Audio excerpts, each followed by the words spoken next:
Last time, you remember, our heroes weren't able to turn the Kerwood Derby over to a responsible government agency due to the fact that they showed up in Washington after closing hours. But this is a crisis. In this town, Buster, everything's a crisis. And as if that weren't enough, they were flim-flammed by Boris Badenov, who pretended to be an official greeter. Hello, my friends. Hello. With my guitar, I sing to you. You don't have a guitar. I don't have an entertainment license either. It's okay. That wasn't entertainment. Come on, wise guy.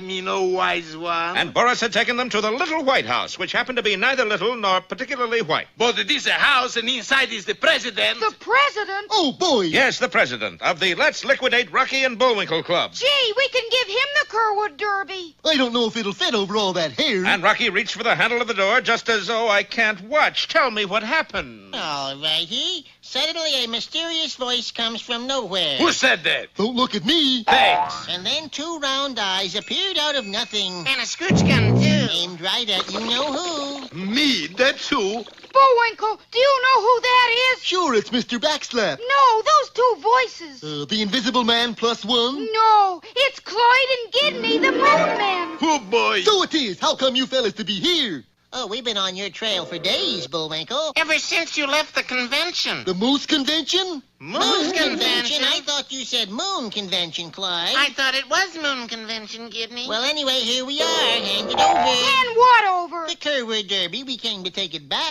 Never. Never. You said it. Because it makes anyone who wears it the smartest person in the world. That's right, and that's why we need it. Yeah, but so do we. And so do I. But we need it more than you need it. How come that?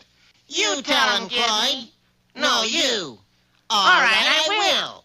We really need it for King Nosmo. And the two Moon Men told our heroes the fabulous story of their Moon King, Nosmo the One-Half. Nosmo was the only child of King Ugbert the Ugly and Queen Ethelred the Unready. He was raised in the lap of lunar luxury and sent to the moon's finest schools. But at his final examinations... Very well, Your Highness. How much is 2 and 2? What's a two? How do you spell catalog? C-A-T. C-A-T, that's cat. Come, my boy. What follows Oh, cat? D-O-G, dog. Let's face it, Your Majesty, Nosmo's just one of those misfits. Nevertheless, Lyndon, he is a prince. Okay, he's one of those misprints. Better. And someday he's going to rule the moon. That is going to rule the moon. This little piggy went to market. This little piggy, don't tell me. One day under his rule and we're doomed. You're right, Lyndon. Very well. Summon the wizard. Summon the wizard. Summon the wizard! Summon the wizard! Hey, Wiz! Yeah, right away. What'll it be, fellas? What'll it be? Card trick? Magic flowers? Genie out of the bottle?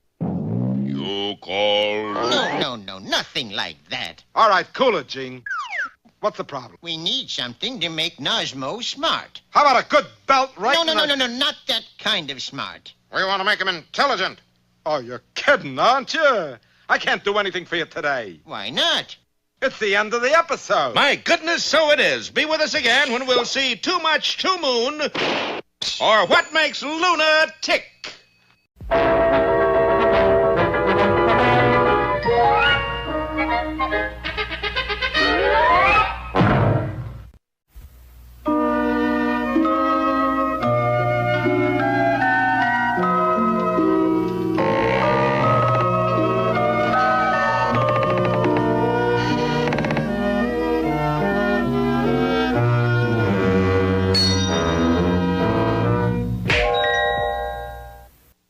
I agree that crime doesn't pay, but in the case of Jack and the Beanstalk, it did.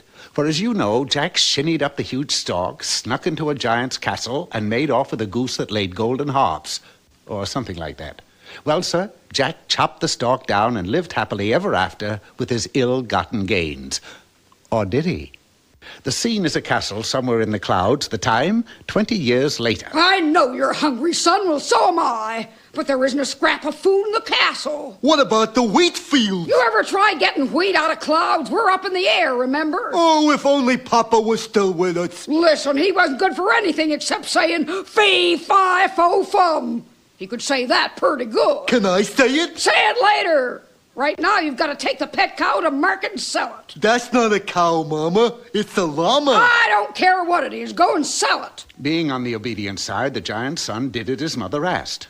Hey, what you got there, High Pockets? It's a llama. So it is. I'll give you 5 magic beans for it. I'd rather have money. You can plant beans. You can't plant money. It made sense, so the giant returned home with the 5 magic beans. I was hoping you'd bring back money. Well, one of the beans has a picture of Lincoln on it. There was naught to do but dig a hole in the clouds and drop the beans inside. The next morning, the giant awoke and looked out of his window. Oh, darn. I was kind of hoping a beanstalk would have grown. It did, but not up.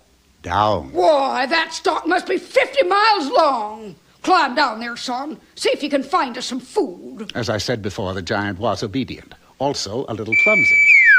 But let us journey ahead of our falling star to where the beanstalk ends, right outside the magnificent manor owned by the son of the original Jack and the Beanstalk. Jack, honey, New York's on the phone. They want to order 50 dozen golden harps. Well, don't tell me. Tell the goose. Goose! I know. I got like 50 dozen golden harps for New York. If you can, Goose, put a trilon on Perisphere on him. It'll be a nice touch. That goose is acting sassy lately. Well, all you give him for his work is chicken feed. Goose feed.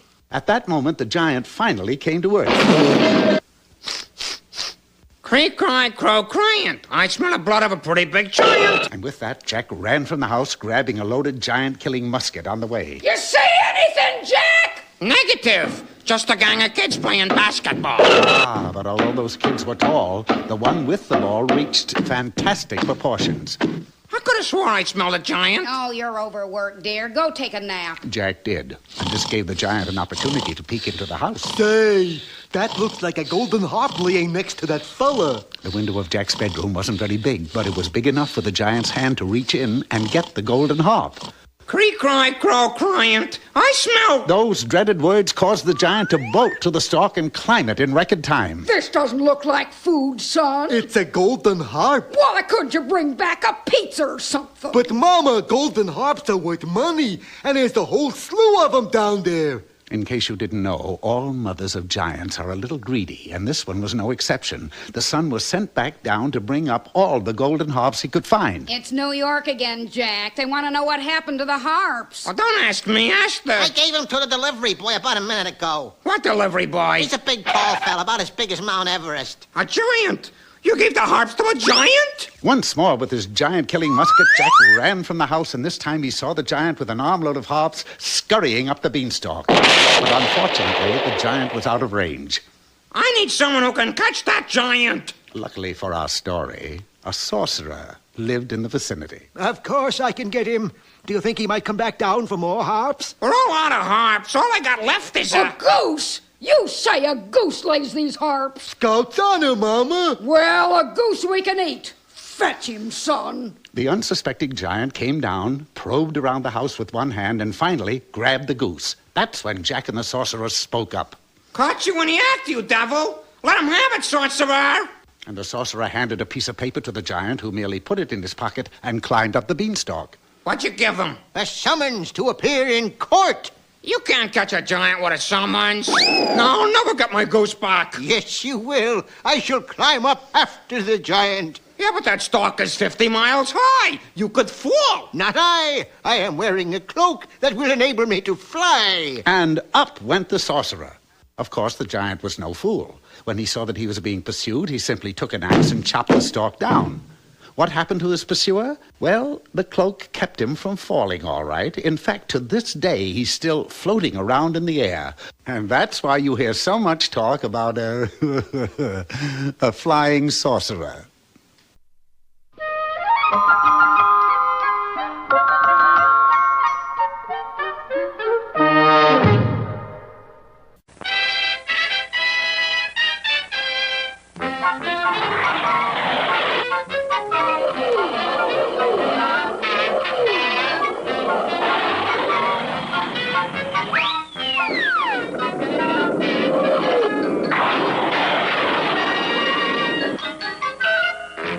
While it seems the Kerwood Derby is probably the most wanted hat that ever was. First of all, Rocky and Bullwinkle want it. We want it so we can help our country. Fearless Leader wants it. I want it so I can rule the world. Boris wants it. I want it so I can rule Fearless Leader. And the Moon Men, Gidney and Cloyd, want it. We want it because it's ours. Yours? And while our friends listened open-mouthed, and Boris listened gnashing his teeth, and Fearless Leader listened patting his machine gun, the Moon Men told their loony story. That's Lunar story. Sorry, the light's bad.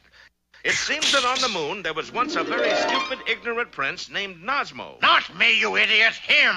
Daddy, play hide and go seek with me. All right, Nosmo. I'll hide and you count to 5. I always get the hard part. 1, 2, right here's what gets tough. 2. I've got to do something, Lyndon. Why not call for the wizard? Good idea. Oh, Mr. Kerwood! Sorry to be late. The lights was against me. Oh, wizard, you must do something about my son. It's a little late now, isn't it? I mean, he's kind of big to get rid of now. People would talk. No. I just want Nosmo to be a good ruler. Oh, why don't you say so? I just say the magic word, Menominee, Michigan, and there you are. He's a good ruler. Not that kind of a ruler. Oh. Put him back. He makes more sense this way. Come on. Oh, very well. Sacramento, California. 3, Try 4. Gee, thanks. 4, 2, 3, Mr. Kerwood, I want you to make Nosmo intelligent. You must be joking. No. He's going to be king someday. He must be smart. Why don't you make him a magic crown or something? Sorry, I can't help you. Guards! But I'll try. Good. But it's going to take a lot out of me. And so the wizard worked day and night readying his magic spell, designing the crown, preparing the magical elements until finally late one night. 10 seconds to midnight. 9, 8. Will it work, Mr. Kerwood? It's better. 7, 6, 5. That's the number proper 5. Now let's play hide and go seek. Keep away from the table, Nosmo. 2, 1. Well, when the smoke cleared away, everybody seemed unharmed except Mr. Kerwood, who said, I told you this was going to take a lot out of me. But instead of a crown, on the table was the Kerwood Derby. Not much for looks, is it? No, but put it on anyway, Nosmo. All right. Now, can you count up to 5? Of course, Peter, but I'd rather discuss electron distribution and spectrohelic magnetic field. Kerwood, you did it! He's smart! Yeah. Name your price, you can have anything. Anything? Anything! Okay. You know where I can get some lifts for these shoes? And so King Nosmo has worn the Kerwood Derby ever since. Yeah, but what's it doing down here? King Nosmo lent it to us to make our first trip here. And Cloyd forgot it. I left it under a theater seat in St. Louis. How come? We were watching an out-of-town tryout. It was so bad, we had to leave quickly. Well, it's finders keepers, I always say. Right, boys? All together, right. But our heroes remained silent. What's the matter? You don't believe in togetherness? No, 'cause it's really their hat. Details, always details. Now, let's go in and see the president. But as Rocky reached for the doorknob, Fearless Leader reached for the trigger. Oh, don't miss our next episode, Flying Bullets or a Cartridge in a Pear Tree. Hi there, culture lovers. Today's poem is called The Wind. Wind machine, please. I saw you toss the kites on high and blow the birds about the sky. And all day long I heard you pass like ladies' skirts across the grass. Oh, wind, blowing all day long. Oh, wind that sings so loud. Oh, you that are so strong and cold. Ding-dong hurricane is what? Oh, blower, are you young? Well, there goes the poem. Turn it off! Turn it off! Boy, what kind of wind machine was that? Your kind, Moose. My kind? Sure. Big blowhard.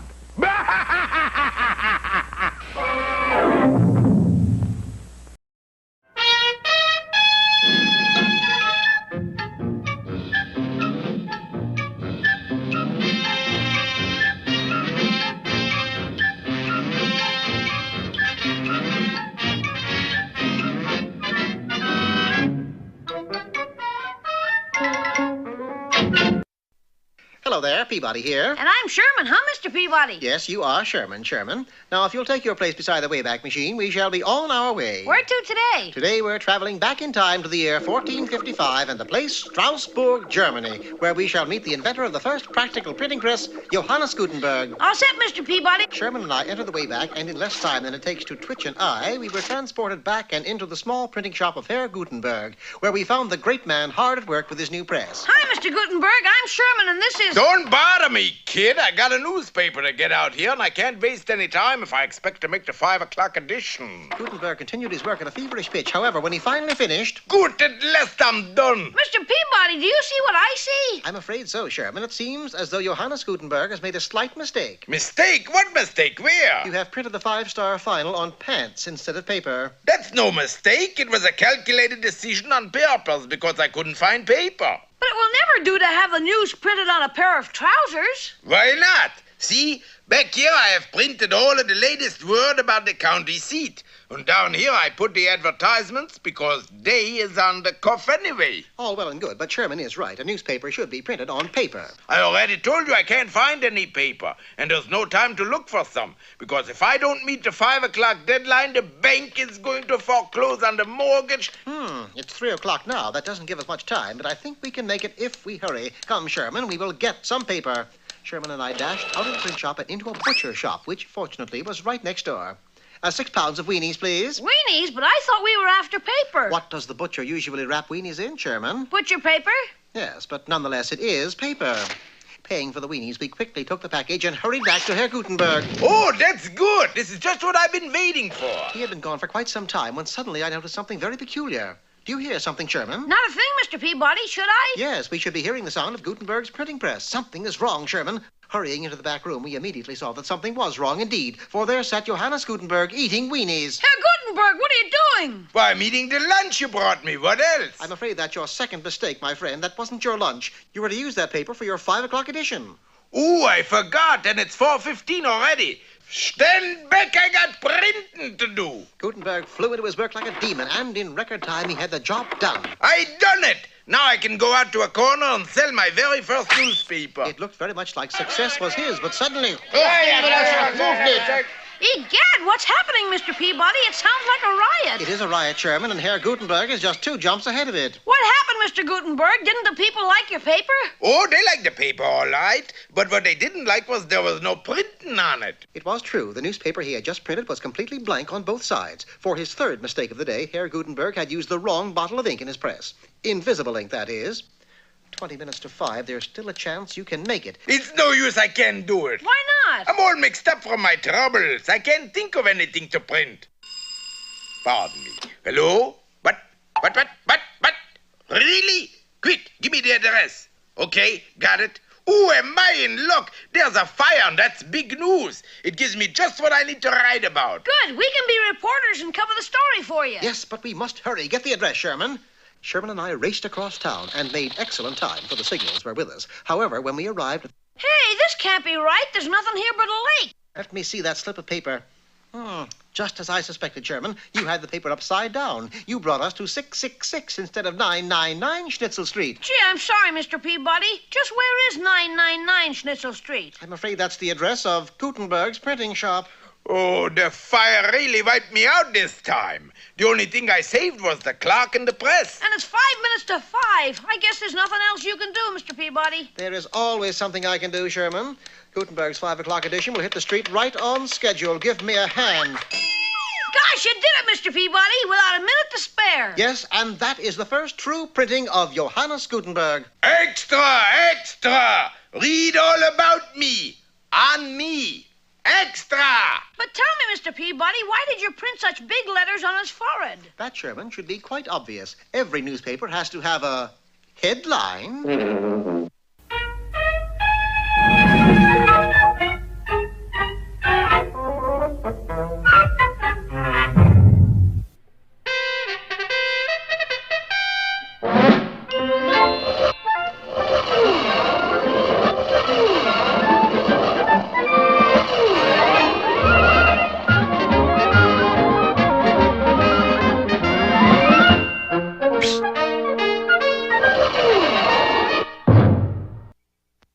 time, you remember, our heroes listened open-mouthed. With heads to match. While the Moon Men told them about their king, Nosmo the One-Half. While wearing his crown, which we know as the Curwood Derby, he was a wise and just ruler. Of the Moon Men, by the Moon Men, and for the Moon Men. But without the Derby, he was a dreadful lame brain.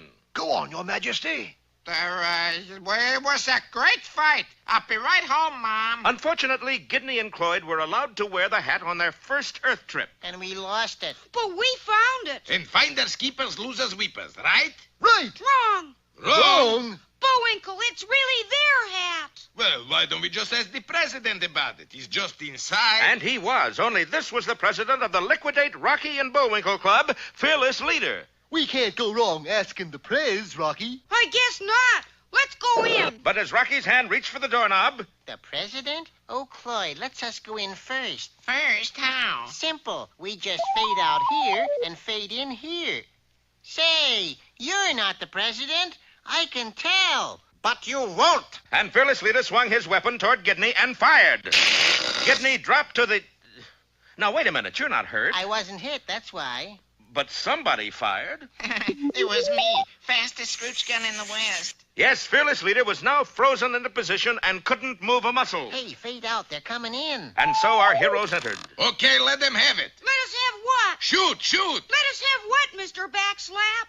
Well, the 21-gun salute. What else? You fellas are big time, you know. Now they're not going to do it, huh? Well, it's part of the economy drive. Those 21-gun salutes cost a pretty penny, you know. Anybody ever see an ugly penny? But who's this? He's the president's special guard. Boy, he sure is well trained. He doesn't move a muscle. Not till 10 o'clock, anyway. Should we tell him now, Gidney? No use worrying them, Cloyd. Let's just keep an eye on that backslap fellow. Through here is president's office. Oh, boy! Now, when I open the door, you bow real low like this. Like this? No, your package is in the way. Here, let me hold it for you. That's mighty thoughty. Ready now? Ready! And Boris swung the door wide. Ta-da! Howdy, Mr. Blue! And our heroes plummeted downward. You know, for a president, he's quite a prankster. Bullwinkle! Maybe he is a little young for the job. Bullwinkle, we've been hoodwinked. Yeah, he sure winks a mean hood, too. Bullwinkle, the president wasn't even there. Oh, that's all right, then. Not quite, for at that moment our heroes plunged into the murky waters of the Potomac River. Meanwhile, in the house above them, Boris was triumphant. I got it. It's all mine, the Curwood Derby. Natasha, come out wherever you are. Here I am, darling. I was just hanging up these new cobwebs. Natasha, I got the Curwood Derby. Boris, how? How else? By stealing, lying, cheating, and double-crossing. Like I always say, Natasha. Yes? It matters not the final score, but how you played the game. Oh, put it on, darling. Do I let him have it now, Gidney? No, Cloyd, not now. But he's going to put the Curwood Derby on. I know. That'll make that crook the smartest man in the world. I know. And you're just letting him do it? I know. Gidney, that's downright unmoon. And we'll find out just how unmoon in our next episode, The Crepe Hangers or Brighton the Coroner, where you are.